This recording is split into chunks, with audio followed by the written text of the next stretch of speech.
আপনারা একটা জোটের সঙ্গে নির্বাচনী ঐক্য ইতিমধ্যেই ঘোষণা করেছেন, 11 দলীয় নির্বাচনী ঐক্য।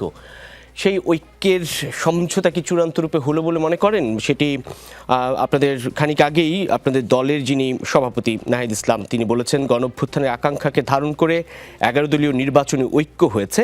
আজকের পর থেকে কেউ কোনো রাজনৈতিক দলের প্রার্থী নয়, যাকে যেখানে দেওয়া হবে তার সমর্থনে সকলকে কাজ করার আহ্বান।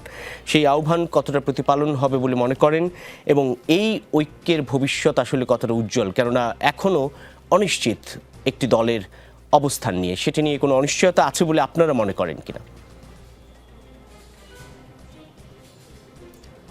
দেখেন, আমাদের দলের প্রধান নাহিদ ইসলাম স্পষ্ট করেই বলেছেন, কেউ যদি আসলে এই জোটে না আসেন তাহলেও এই জোটের প্রক্রিয়া চলতে থাকবে এবং বাকি দলগুলো আমরা ঐক্যবদ্ধ আছি এবং আমরা চেষ্টা করতেছি যে সম্মিলিত এক ওয়ান বক্স পলিসি নীতি গ্রহণ করে এবং প্রত্যেকটি আসনে আমরা প্রার্থী দিতে এবং আমাদের প্রার্থীরা একটি প্রতিদ্বন্দ্বিতামূলক নির্বাচন আয়োজনের জন্য যথোপযুক্ত ভূমিকা রাখবে। এবং আমরা খুবই আশাবাদী যে এই জোট আগামীর সরকার গঠন করবে এবং বাংলাদেশের মানুষ এমন একটি জোট পেতে যাচ্ছে।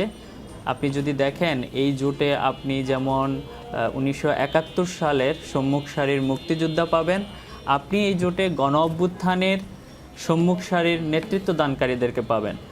অর্থাৎ এই জোটটা এমন একটি জোট হয়েছে যেখানে আপনি একটি সম্মিলিত প্যাকেজ পাবেন।